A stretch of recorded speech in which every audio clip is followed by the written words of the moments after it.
Hi, I'm Rob Withrow, Smoking the Mountains Pottery, and I've been here in this particular location 3 years. I've been in the area about 15, and this is my studio. Y'all caught me working today, which isn't as rare as you may think.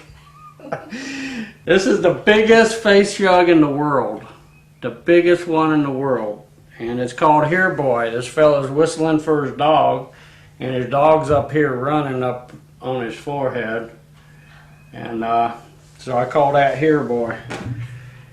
And we're going to fire that in this wood kiln out here, and it's going to be a beautiful thing. I'm making a face jug, and I just put what's called a throwing stick in there because my hand would spread this top out so far. Now I can push this out and give it some shape without having to put my hand in there to do it and keep the mouth real small.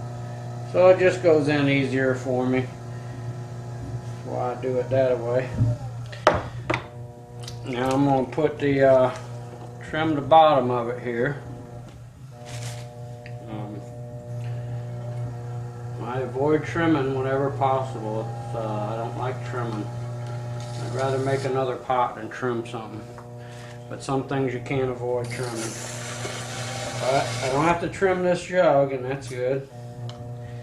So I'll just take that clay off of there real quick like. Then I'll make a chin.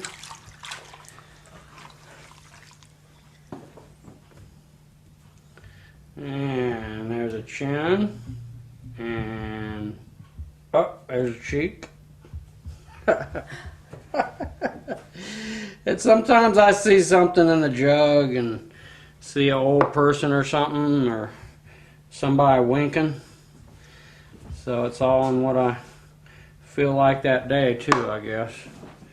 And then I'll put eye sockets in it here.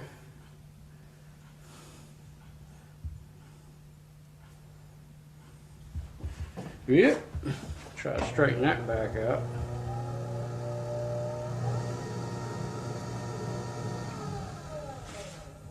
So there you got the outlines of a face, and it's fun putting faces on stuff. I thoroughly enjoy it.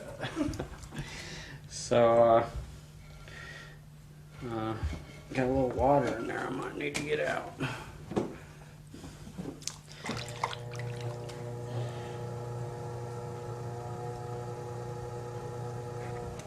Okay, now all I gotta do is take it off of there and set it on this bat right here. Maybe I'll squish it in a little there. And then I'll put a face on there, and it'll be a beautiful thing. It'll be wood fired in a wood kiln out here. And we'll fire it with wood for about 30 hours. And the fly ash lands on the pot, and at 2,000 degrees that ash melts and becomes a glaze. So it's just really a spectacular form of fire. The river of flame marks the clay as it goes by. It's just really neat. So this is a dream come true.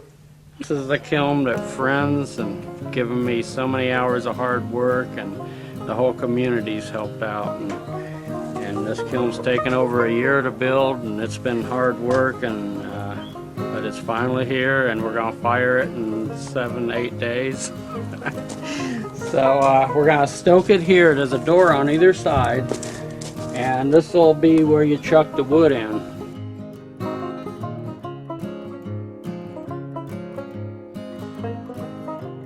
And here's some of the wood over there, stacked up all around. And it's gonna take about 4 cords of wood to fire this thing. And the air comes in front underneath the coals, and it's preheated, then it hits the wood. The flame comes, and you have to pay close attention so it doesn't decrease in temperature or stall out. So you have to really pay close attention when you stoke. At the end you might be putting 8 pieces aside in every 4 minutes. So it takes a lot of concentration and paying attention to what's going on. The ash will land on the pottery, the fly ash from burning the wood, the pine and the oak, and that ash will melt at 2,000 degrees and become a glaze. So it's just spectacular. effects, and the flame moving through by the clay marks the clay. It's just wonderful. It comes on there, the flame starts, goes up this arch, and this will be packed full of pots in here. There'll probably be 400 pots just in this one chamber. And then it comes back down, and it comes over here into this chamber, and this one's 18 inches higher, and the flame will come shooting up into this chamber, and this chamber will also be full of pots. So it's just, it's called a norigama. It's an ancient Japanese style kiln, a climbing kiln. And in the front we're going to have a anvil, and we're going to make hooks and use the heat off the front of the kiln. And in the back here we're going to open a door. We're going to blow glass in the back.